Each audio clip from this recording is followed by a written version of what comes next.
Hi everyone, welcome back to our YouTube channel. So today what are we going to talk about? We're going to go over some of our experience with competing, our clients' experiences with competing, the do's and the don'ts, the struggles, and how you overcome certain situations. Okay, so let's get started. What are your struggles when you compete? What are your biggest challenges? It's my cravings. Cravings? Yeah, my sweet cravings is the hard part for me. The diet, that part. Yeah, that's always the hard part. How do you deal with your cravings?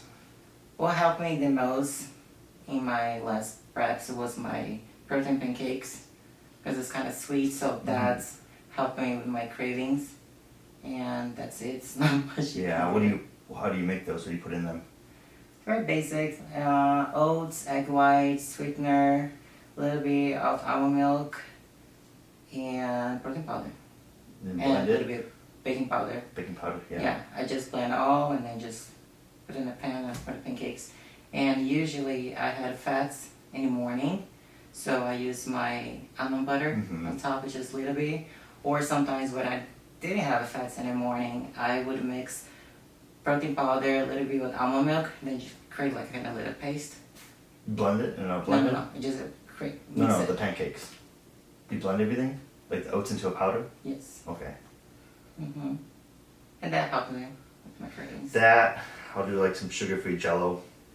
Yeah. Sometimes it's stuff that you wouldn't normally eat sounds good when you're in prep. I used to. When I started competing at first, I was used to eating a Yeah, lot of Jell-O. when I'm in prep I do. And then I stopped it. Yeah, what else do I do? Oh, I'll have like a sugar-free soda. Maybe Oh yeah. a cup. I mean, I don't mind having one a day, but I might split a bottle of them for like a day or two. Depends on cravings. I like to sip on them throughout the day. A little swig here and there. Yeah, I like the root beer sugar free because it's very sweet, and usually because of the carbonation that helps me feel more full. Yeah. You do the flavored carbonated water for that reason too. That too. Oh, also helps me with the craving was with the Ninja ice cream maker. Oh, that was pretty good. Yeah. Because you just put like water and protein powder and just become an ice cream. Yeah, with a bunch of stevia in there, and then volume water. Yeah. And then what makes you want to stay on track and not fall off in prep or on when you're on any kind of diet? You mean What motivates you? Keep going, to not quit? It's to remind myself my goals, what I want to achieve, and I want to look good on the stage, so I need to do my best. If you don't do your best, it will show on stage.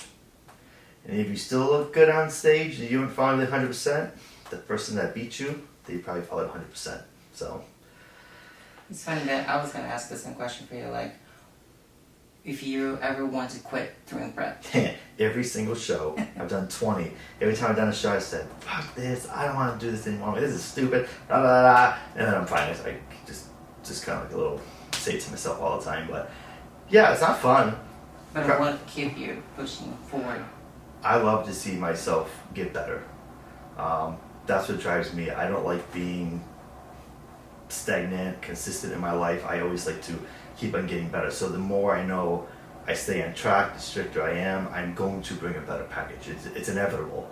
So as long as you keep on putting in the work, you're going to keep getting better. So for me, I just like to strive to be better. That's about it. And I like the structure. I do like the structure of prep. It gets me on a really, really good routine. Like even better, you think you have more structure, like not being on prep, because sometimes more freedom doesn't mean you're going to do better. Like I'll eat my meals on the minute, I'll wake up on the minute, I go to bed on the minute, and every now I'm like having an hour fluctuation. There's like a minute fluctuation from in prep. Like everything's more on a routine. I'm trying to mimic that in my off-season type or non-prep. But yeah, prep puts me on. That's why I still have a coach now, because it helps me stay on a routine, stricter. But yeah, it's kind of, I want to quit almost every time, but I always like to see those photos before and after, and your last show to the next show. That's always kind of what motivates me. Once I see those, it's like, oh, okay, and then I get hungry to do it again. Yeah, I feel like a lot of people can relate to that during the prep. Sometimes you think about it like quitting because you're tired or hungry. You start to question yourself, like, why are you doing this? Should I do this? But for me, at least, I just try to give my best. Because I always tell people you have to remind yourself your goals, what you really want, and why did you start doing this, and just keep pushing forward. It's not going to be easy. If it was easy, Yeah, I don't do it. it'd be great. And also for me, competing too, more when I first started, it did help me build my business. Every time I got leaner, people asked me more questions, people inquired more about coaching, so that was another big thing too. I knew the better I look, the better clients I'm going to attract, and the more clients I'm going to attract. So that was a big drive for me when I first started competing in my early 20s, and I also started coaching in my early 20s. What do you would say about those people that rely on motivation instead of discipline? Because a lot of people think that you have to be motivated every day, and for me, at least, it's a myth. Yeah. You're gonna have more days that you feel unmotivated Yeah, than motivated. Yeah, that's not motivation dies. You might feel good for a certain day, but like I said before, like you said, it's just what keeps you going is the discipline of what you want in the long run. You know, if you want to look like this and achieve this, these are the things you have to do. So, yeah, motivation's, even now, I don't like working out really. Like some people are like, I love working out. Till this day, I'm like, I do it because there's an outcome that I want in the long run. I really don't look forward to going to the gym every day. Like if I could look like this and not go to the gym, I swear to God, I wouldn't go to the gym. Or I'd go in there just to socialize probably. And I think it's funny because I used to love going to the gym, and nowadays I don't have that passion to go to the gym. I'm not excited to go and work out. And even my family used to know me like years ago when I started working out that I used to love going to the gym, and now even my aunt asked me, oh, but you love going to the gym. I said, no anymore. But the thing is, before I didn't have a purpose. I just go to the gym just because I do anything, but now I have a purpose. So every time I go to the gym, I know that I'm gonna have to work hard. Yeah, push yourself. Like the It's gym, not gonna be fun. No, the gym is an outlet for a lot of people. For me, it's not really like a stress outlet. Me personally, it's not. So some people like that, I totally get that because that's when you can zone out. That's when you can focus on you.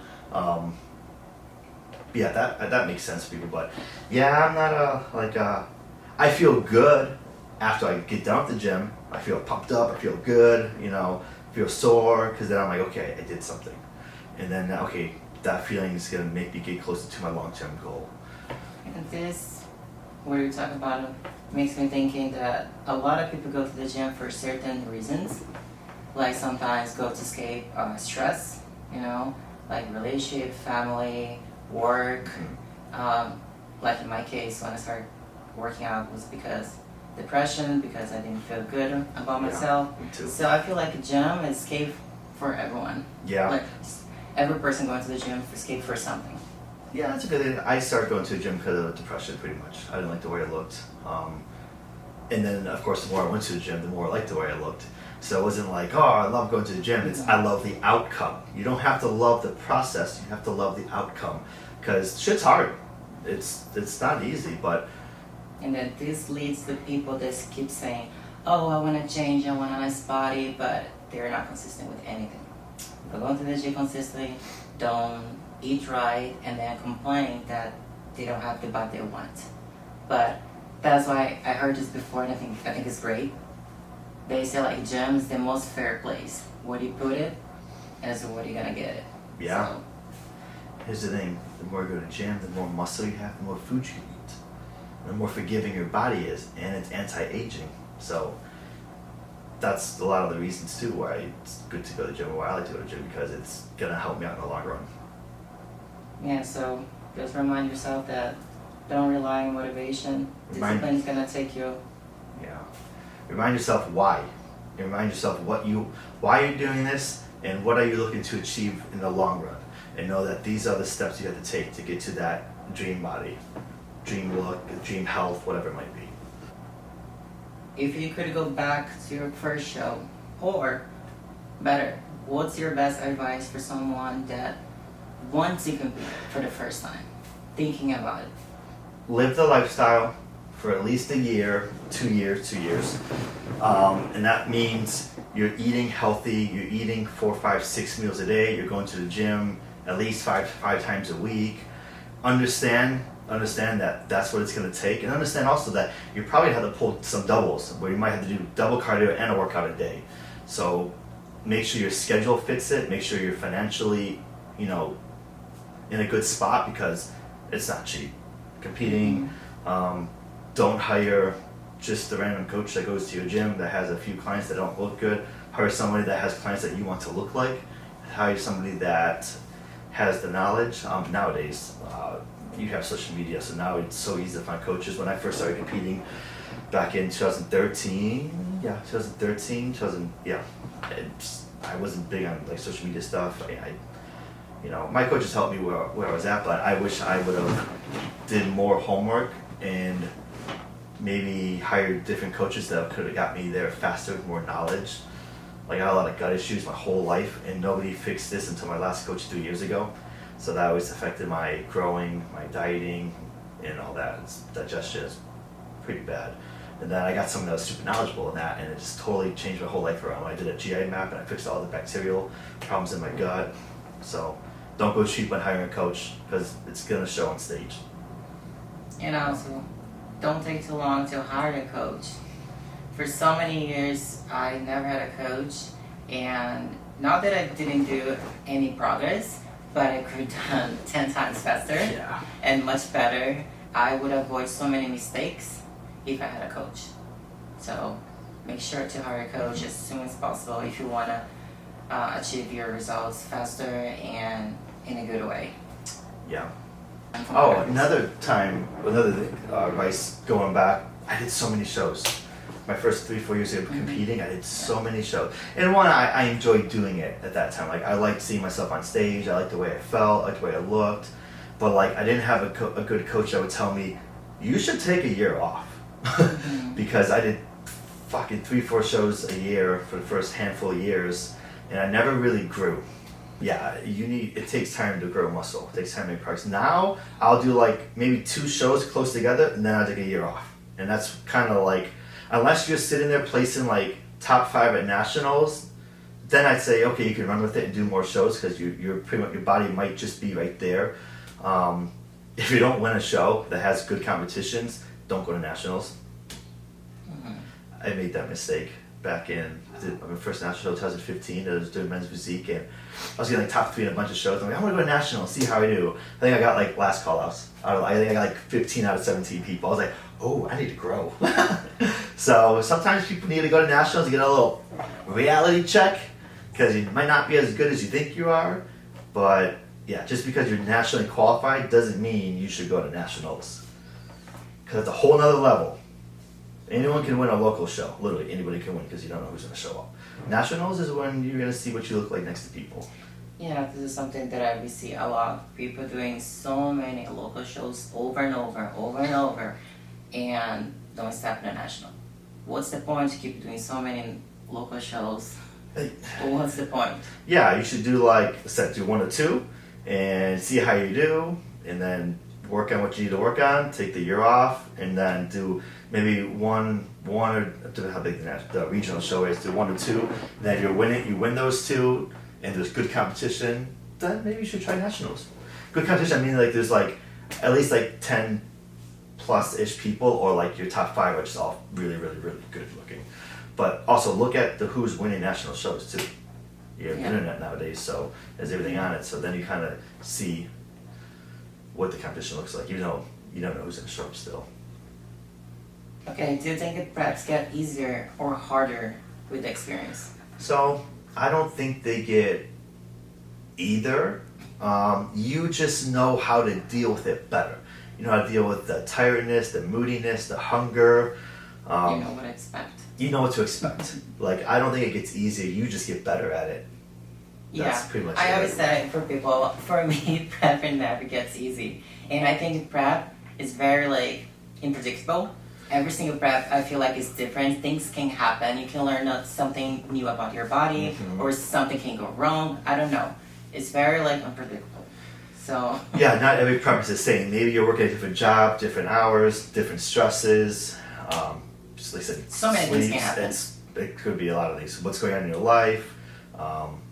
Yeah, if you're a high stress. Oh, don't enter a prep if you are in a high stress situation in work, life, and you are not sleeping at least like 6 hours a day. Like, if you're trying to gain muscle or lose any weight, you better be sleeping at least 6 hours a day, because it's not going to be sufficient in recovery.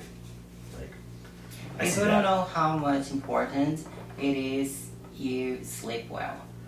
Sleeping is where you're gonna recover. Is where you want to grow. Is everything, so right? you're going to burn your body fat out when you're sleeping. Mm-hmm. I've watched people do everything right, even take different PEDs, and they cannot lose weight because they're fucking sleeping 3-4 hours a day. Like, it's your cortisol levels. Your stress rises. Your body holds on to inflammation, body fat. That's one of the biggest things I see people mess up on in their goals is their sleep. And sometimes I can tell the same client every single week that you need to get at least 6 hours sleep, and they still don't because whatever the reason is. But yeah, it's a huge, huge problem. Yeah, but overall, I feel like I don't think preps gets easier. No. You just know what to expect, and that's it. You just get better. And in prep too, I should have said this earlier too. Be prepared when you want to do a show that you can't go out and eat, you can't go out and party, you can't go out and do a lot of stuff. Like, you need to be on your routine. You need to wake up at a certain time, you need to go to bed at a certain time, you gotta eat your meals at a certain time, go to the gym at a certain time. Your whole life is on a routine. So remember, like, this isn't like, oh, I'm gonna do a show for fun. Because I see people that have that mindset, and I'm like, oh, you have no clue. Or you're gonna look like shit on stage. Like, there is no law, I'm saying work as in get ready for a show, work-life balance. There's no competition and life balance. Like, if you really want to bring your best package, you got to be all in it. And to be honest, you got to kind of be like that in your off season too. Like, yeah. Yeah, there's always another question I was gonna ask about what the sacrifice we have to make to compete. Like, people don't understand, like, competing, it is a big sacrifice because basically, I'm sorry, but it is true. You don't have life. No. Your life is, I don't know, work, eat, go back, sleep, gym. That's it. That's your routine. You don't have life. That's gonna be your life. That's why it is a lifestyle. Yeah. You have to live that as your lifestyle. Yeah. So you're gonna sacrifice your social life. Yes. I personally, I started competing when I was really young, in my 20s. So you see that all ages, but you really see like what friends call you to go out. You know you get to see really who's your friends and who supports you. Like, you're gonna have friends or people, not your friends, that give you a hard time. You're gonna have people give you a hard time because you're not going out, you're being boring, and it's just a reflection of themselves. You're making them feel bad about themselves because they're not doing something. So people are gonna give you a hard time. Your family members give you a hard time. To me personally, like, I liked it because then it cut out those people out of your life. And if I don't have supportive people around me, I cut them out. You want to see who your friends are, see who calls you to see how you're doing when you're in prep. You're not just to go out. Like, I don't care if it's friends, I don't care if it's family, I don't care if you give me a hard time, so I'll cut you out of my life. I have no problems. Because either you are in my supportive circle where we each push each other to be better, or you are not in the circle. Because we don't need that negativity and stagnant. You're gonna sacrifice a lot for competing. If you really want to compete, you're gonna sacrifice. You have to keep that in mind that you're not gonna go out anymore because, one, at least for me, I don't want to go out because I'm not gonna be able to eat. Yeah. And people's gonna be eating in front of me, and then I have my cravings really bad, and then I want to eat, and then I'm gonna start being crabby. Yeah. So I would rather stay at home because I don't want to bring my bad mood around. Or, some people are okay with that. Some people. Yeah, some people are. Out. Now that's why I tell people, like, you're going out for the people, not the food. I'll go out for an hour. Yeah, I'll go out for like an hour, and I'm like, all right. I said hi, bye. I'm done. But it's a lot of sacrifice. Like, it's a lot.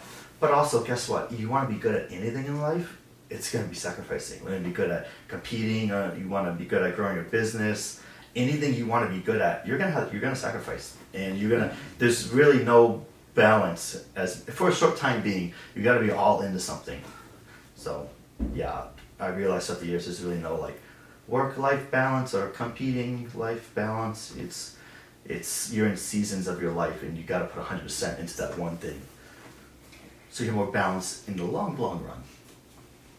Okay, what would you say is one thing good about competing? Would you learn something good you learn, and one thing bad?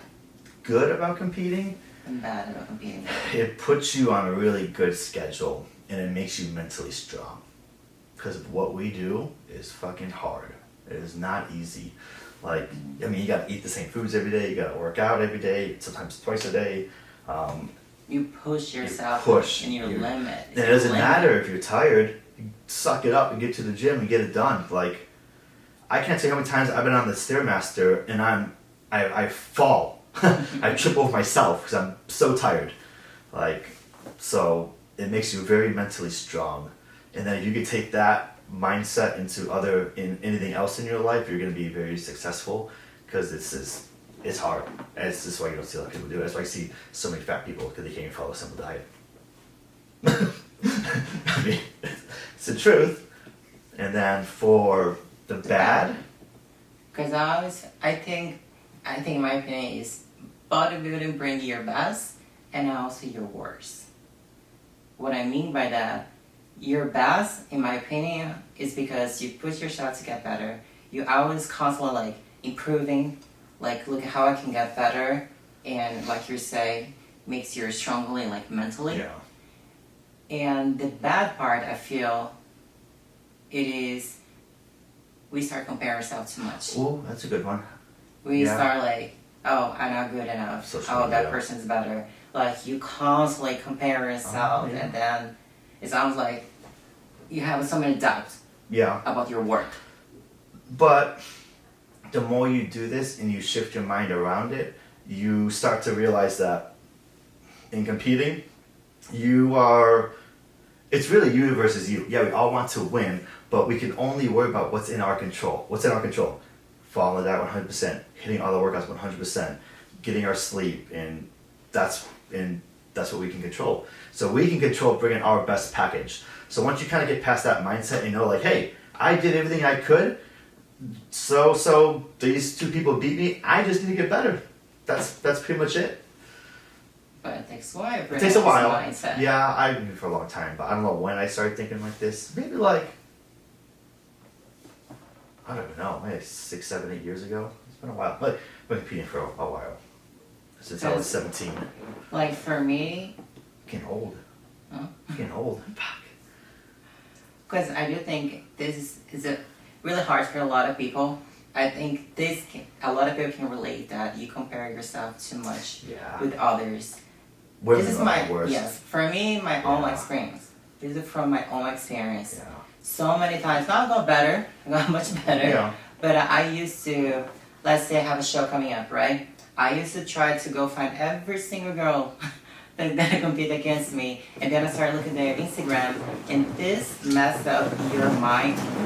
Has messed up your mind so much because what you see on the social media, it doesn't mean it's real. Especially nowadays, we have so much Photoshop. People, also, we know the best lighting, the best Yeah, our angles. angles. We always gonna put your best angles. You're not gonna put the angles you're not look good. Uh-huh. And like I say, Photoshop. So you don't really know what you compare yourself to. So this messed up my mind for a long time. Me comparing myself over and over. And what I gained with this? Nothing. Just stressed me out. Yeah. So Just brought me stress. For no reason. Because I had some times that I was worried with one person, and guess what? The day of the show, this person not even plays good. oh, And someone that not even crossed my mind plays better. So that's okay. You said that's when it clicked for me. Steve Carr show 2017 it was about 5, 6, 7, 8 years ago. So I was timing was right. I was so worried about this one kid beating me. I was so worried. And then I'm backstage. I see this other kid. I'm not like you don't look good. Like just small, whatever. And we get on stage, and the guy that I was worried about I beat him by like 3 or 4 spots. And the guy, I said, no, he's small, whatever. He fucking crazy shape, tiny waist, tiny joints. And he might have been smaller, but he was beautiful shape. I never saw that coming until I actually saw him in his poses. He went pro his next show too. And that's when I was like, wow, why worry? Because the one I thought about, I beat, and the one I didn't think, he beat me. Yeah. Yeah. This happened me too a couple of times, and then I learned that it doesn't matter. It doesn't matter. You cannot compare yourself with nobody on social media. No. I think a lot of people too, they say like something bad about competing is like, you don't have a life, you can't go out with your friends, you can't party. To me, that just, I don't have that mindset, like you're missing out, because you're doing something to better your life. Like at least for like, competing is our business too, so like, us competing, it helps the business and we're getting better. Like I'm not worried about missing a party or like, that's probably not the but this is gonna be very personal. This is me. It's gonna be personal. Yeah, like you are like that, but it's some people. Yeah, like I don't need to go hang out and party with a bunch of fucking losers. Sorry, I'm not saying I don't party once in a while. We party a few times a year. We go fucking hard, but that's only a few times a year. Then we're good for like 3-4 months. But that's my mindset is like I'm not missing out on nothing because I'm doing what I want to do. I'm getting better. And like I said, my thing in my life is I don't care how good I'm at anything. I always have to start to always get better at something. So. You know, but I hear that a lot of people like, oh, I miss going out and this and that, and you're competing for a period of time. You're sacrificing maybe 4, 5, 6 months, and then you have some free time. Talking about doing show after show, some people ask me how I keep on track. What makes me stay on track? Because usually after show, we go out for eat. Yeah, I might go eat a meal or two, and sometimes that kind of just starts to trigger a downfall. It makes you not want to compete anymore. You're like, oh my god, I enjoyed this food. But for me, I just want to look good. So I eat after show, whatever, maybe breakfast the next day. But and then I go back on track because I want to look good. And for me, since I started competing, I always got better, right? A lot of people ask, like, how did you, like we did like 5 shows last year, like how did you get better every single show? It's because she was consistent. She just didn't like binge eat for a couple of days and had a show 2 weeks later that we had to like dull up on cardio, try to pull it off, stress out the body. She was consistent. So it's very easy to make the right changes, and when you're in good shape and condition, you can make small changes and see what the body does. So it's a lot easier to figure things out at this point. So she gets better because she's consistent. Like she enjoys a meal or 2 and then it's back on track. Or if it's a show 1 week off, you don't enjoy food. You get back on track and that's it. Last year, we did 5 shows. We did Arnold, and then 3 weeks later, Samson shows, and about 2 weeks, Charlotte. Yep. And last year, every single show I got better. And honestly, I like doing a few shows close to each other because it gave me more practice, like posing, even for you try different Yeah, I try different things too. Like and also like if you're in shape and you have a few weeks in between shows, you can kind of do you can try different things. Like maybe 1 week out, I might try a carb up a little bit different just to kind of see how the body responds, and that gives you more intel. So the more consistent a client is, the more intel I have, and the better I can do my job. So that's why it's so important to follow something, just don't fall off, and then we gotta try to jump through hoops, and your body's stressed, and then your mindset's not there, and then yeah. How about off-season? Off-season, what do you think is the biggest mistakes that people do in off-season? Big mistake, they get fat. They eat everything and they don't follow a structured program. I'm not saying you can't enjoy food. You have more leniency, but you can't just, if the scale keeps going up, you better stop enjoying food. That's the thing. That's a big mistake. People put on too much body fat. Another big mistake, I was guilty of this half my career competing, is not actually taking a long off season and not actually executing it like contest prep. Because you want to know the people that get better, get like very noticeably different, is that they're hitting their off season like a contest prep. Yeah, they might have like 1 or 2 meals free a week, but they're working out hard, consistent. They're on a routine. They're eating their quality food every single day, 7 days a week. You know, that's a I was guilty of that for a while too. Yeah, off season doesn't mean you can eat whatever you want. You still have to follow a plan.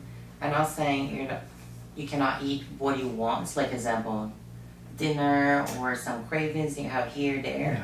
Yeah. But you have a follow plan. Yeah. And also, kind of like if you are shredded on stage, like when I say shredded, I mean you can see striations, and your off season shouldn't be more than like, at least for women for the most part, even for me too, shouldn't be more than like 20 pounds from your stage weight. Maybe guys can fluctuate a little bit more for that because they stay leaner and guys drop weight easier. But like you were on stage at 126, 120, 128, and her off season this year so far, I think we hit 149. Yeah. So that's about 20 pounds. And this way you don't have more work to do, because we made this mistake. We went up to like 160. Oh my God. And I'm like, oh, just put on more muscle. She always looks good. So I'm like, yeah, eat more food. Yeah, whatever. It was a long off season, and we 100% lost muscle. Because it was not a long off season, it was a long conscious prep, but we 100% lost muscle. So it was too much stress for the body. Yeah, we had to drop a lot of weight. We dropped like that show. We dropped like 40 pounds. That's when she was walking on closer to like 122, and she was at 160. Yeah, it was that too was much. Way too much. That was a lesson learned. That was for the Arnold we did. Yes. And then by the end of the year, you were 128 on stage. And then she was even leaner. Actually, she got knocked to be too lean at the Olympia all of a sudden. But that's pretty good. And you actually put on like almost five pounds or so in your contest prep season. That's pretty good. How do you deal with? This is more with women. How do you deal with your off season, with your whole image? It's hard. For me, every time I do off season, it's really hard mentally, because I don't like much to see myself soft. Off season for me is hard. I think it's because I haven't seen my best, and not seeing me that way makes me uncomfortable sometimes. And then you see other people in contest prep or social media, and they're all lean, and then makes you feel bad about yourself. But you gotta remember, you're in a different stage of your time right now. You know, like there's a purpose for doing this, for the outcome in the long run. But I do think this year I'm handling my off season much better than my last one. I say so. Mentally, because I put in my mind that I put in my mind that it's the only way for me to improve, to get better, so I have to go through this process. It's just annoying sometimes for me, and it's being in an off season in the summer. In the summer, yeah. In the summer, that's for me is hard, because I don't feel comfortable like wearing a bikini or. She looks amazing. She's some screws loose in there, but. So for me, it's hard. So I have a lot of thoughts that I don't look good, so it's hard. It's not easy. I feel like for us women, it's much harder off season than for a guy. I think so. Guys all the time wear long t-shirts. I'm not saying that girls don't wear t-shirts. Like in my case, I just don't wear because I'm a very hot person, so I sweat so much. So for me, it's impossible working out with t-shirts. I wish. Yeah. Off season for me, of course, you cover your belly. I mean, but I also go to the pool. But it doesn't bother me too much. My only thing is like this is mostly all from my past gut issues, that my stomach's always very swollen, even if I don't have food in me. But that was kind of more from, so that kind of stuff I never really liked. But yeah, but that's why you should do your vacuums in your off season. Okay, keep your waist tighter. Now I fixed a lot of my gut issues, so my waist lost inches. So now I feel better in my off season. But for all the girls that are in off season right now, understand that you're not alone. I'm sure a lot of women relate how I feel, so you're not alone. It's common. It's really common. But I understand that it's just a process. It's just a moment for you to get better. Everybody has to go through for this process, the same process. So. And if you're worried about the way you look in your off season, don't eat a bunch of shit food. Don't eat a bunch of bad food. Like. Don't sit there shoving donuts down your mouth. Like, I'm fat, I don't like the way I look.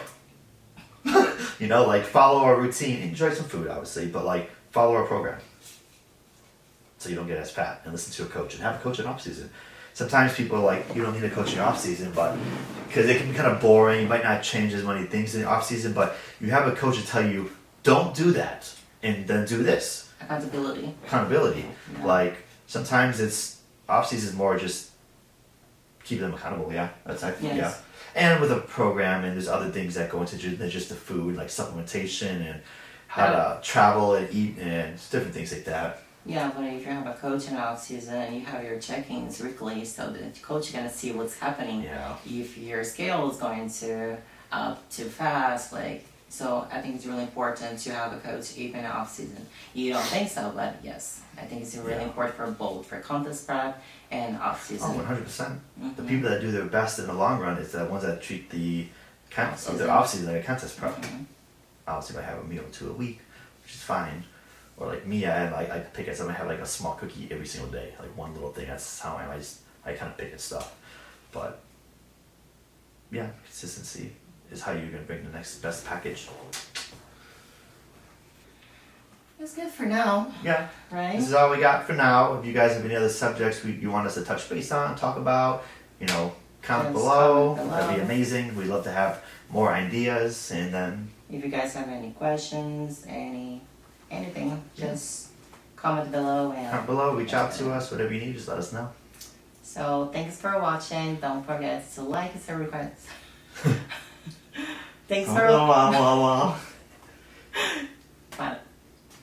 Thanks for watching, and don't forget to like and subscribe on our YouTube channel. See you guys next time. Bye.